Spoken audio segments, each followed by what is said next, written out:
So I'm about to play on my new mouthpiece.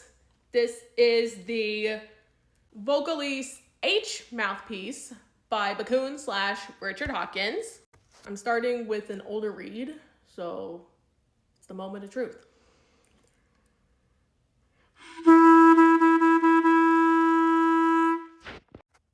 Not bad.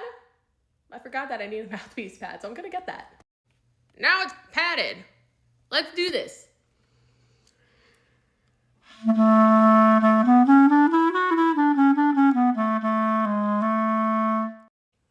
moved the mouthpiece a little low. Not the mouthpiece, the reed a little lower, so let's see how that goes.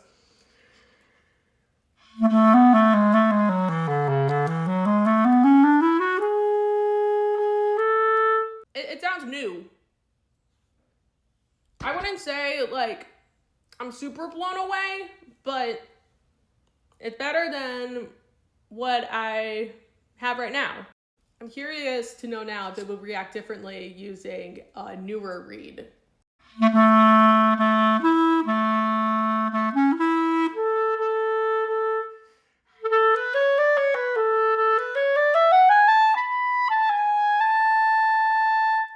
Consensus is about the same. It's okay, but better than before. So that's a win.